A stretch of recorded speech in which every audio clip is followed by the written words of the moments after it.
Most states right now are in the thick of it with regard to their legislative process, and you're seeing a lot of victories for people who want to wrestle back control of our children's education from the big, bloated, ineffective government that sort of had a monopoly on that process. So let's get into some of the victories and some of the disconcerting developments in some states here and there with Corey DeAngelis. Corey DeAngelis is an absolute champion when it comes to school choice, and he is the senior fellow over at American Federation for Children. Corey, thanks for joining us. Are you in Texas right now? I'm in Texas. I actually grew up in Texas, and now I'm back, baby. I got out of the swamp, and it seems like the timing is perfect because Texas will probably finally get their first school choice victory in the history of the state. So it's a great year for school choice. It's a great year to live in Texas. I bring this up because you got into a bit of a social media spat with a Texas state legislator who tried to make the case that, you have nothing to say about school choice and government schools in Texas because you just moved here. And it was kind of embarrassing because she was instructed that you're actually from Texas and lived most of your life in Texas. But that's indicative of how these arguments go, right? They never actually argue school choice on the merits. It's either attacking the person who's supporting school choice or making this false argument that, well, this is just going to drain money from the public schools and therefore poor children will be hit the hardest. Yeah, I mean, they reveal themselves as not being able to argue. They'll hit logical fallacies all the time. It's like, yeah, even if I wasn't from Texas, what's your argument against school choice? They didn't have Right. any, and if they do, it's about the institution. They care about the buildings more than the kids, and they reveal themselves in that way as well. The reality is, education funding is meant for educating the child, not for protecting a particular institution, whether it's public or private. The money belongs to the kids. It should follow them to whatever education institution works best for them. And look, the kids and the money meant for educating them belong to their parents, and they should be the ones in the driver's seat making those decisions. And more people are figuring that out all across the country. That's why we're seeing a school choice revolution unfolding right Yeah. before our eyes. It's also because the teachers unions overplayed their hand and closed the schools for so long and showed parents that their kids are actually being brainwashed or at least indoctrinated for 13 years in ways that aren't aligned with their values. So school Yeah. choice is on the rise. Yeah, and I want to talk about some of those great successes, very tangible successes you're seeing right now this week as we speak. But first, some disconcerting developments here in the DC area. There was a bill that we followed very closely here on the program called Sage's Law, and it had a very simple proposal in Virginia, and that was that a teacher, a counselor, a school administrator for a government-run school can't keep secrets from a child's parents, can't keep secrets about that child's sexuality or gender identity. Democrats defeated it in the state Senate, Corey, and I guess what that means is it institutes this notion that a teacher has to lie to a parent. If a student wants a secret kept and that teacher needs to keep the secret, if the parent says, "Hey, is there anything I should know?" the teacher's just going to lie. The government is lying to the taxpayers and to the parents. That's the official position now of the Democrats and the teachers unions. I mean, look, anybody not involved in this, after hearing your description of the bill, would have said, oh, okay, it passed unanimously through the Senate, right? Nope, Right. every single Democrat, from what I can tell, voted against it, which means that their official position is that the kids don't belong to their parents, they belong to the government.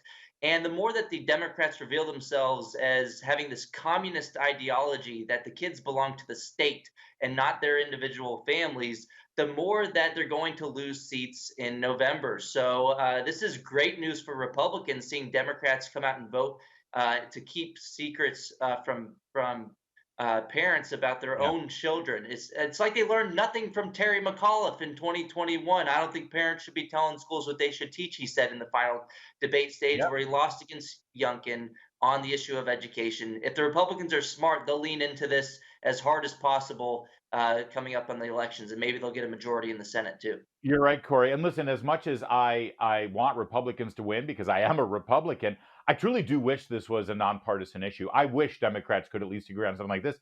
In Maryland, we're seeing a similar situation where a state bill is now making its way through Annapolis that merely says, enshrines in law in the state of Maryland, that parents are the primary stakeholder in deciding the best outcome for their children, be it for education or health and well-being. It's the parents who have the sole responsibility, and Democrats are blocking that as well. Which brings us to what happens in other states. You've got some other states with vastly different outcomes. Most notably, I think you just had some victories in Arkansas, yes? Yeah, well, we were having victories all over the freaking place, and it's particularly in places that have a Republican controlled Senate, House, and governor's office. So Arkansas, they just unveiled their Learn plan, backed by the governor, and it has a supermajority of co-sponsors already in the Senate and a majority of sponsors in the House, which means that's basically a done deal. And it's a universal school choice proposal, like they did in Arizona, where every single family, regardless of income, regardless of background, could take their children's state funded education dollars to the education provider of their choosing. If you want to go to the public school, fine. If you like your public school, you can keep your public school. But if not, you can take that money to a private, charter, or home based education option. They're now going to do that in Arkansas. Just last month, Iowa and Utah did it. They went all in, every single family having school choice in those states now. We have bills in Nebraska and Florida and Idaho passed through committee already. In Wyoming, they passed a universal school choice bill through their Senate. And in Oklahoma, it's looking like on this week they have a universal school choice bill going to pass through their House. So it's just going gangbusters all over the place. We used to call 2021. This is just a couple of years ago, 2021, the year of school choice because there was so much winning.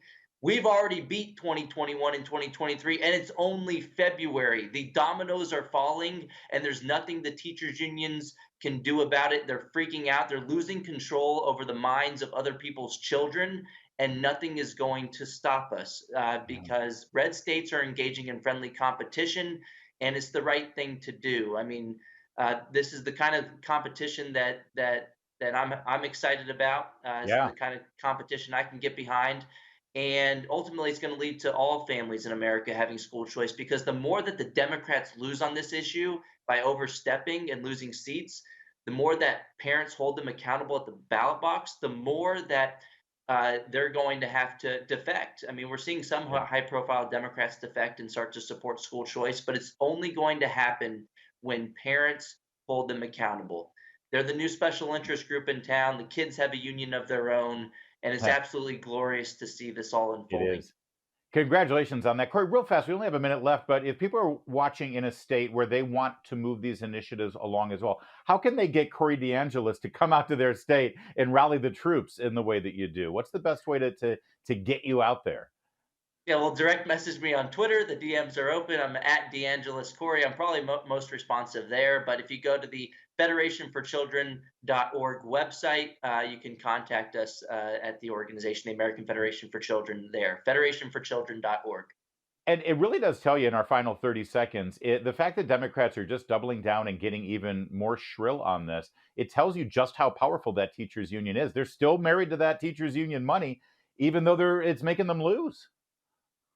Yeah, and if you ask Democrats across the board, across party lines, do you have support for school choice? The latest Real Clear Opinion Research polling nationwide finding 72% of Americans supporting school choice with supermajority support among Republicans, Democrats, and independents. It's Fantastic. just that the Randy Weingarten donates over 99% of her funding from AFT to Democrats. So That's it. that's why. It has nothing to do with logic, has nothing to do with their constituents. It has everything to do with power and special interest. But parents are more powerful than the teachers unions because they care about their kids more than anybody else. And they will win this war that the Yep. unions waged on their children for decades. It's as simple as that. Corey DeAngelis, thanks for joining us. You're watching O'Connor Tonight, Salem News Channel.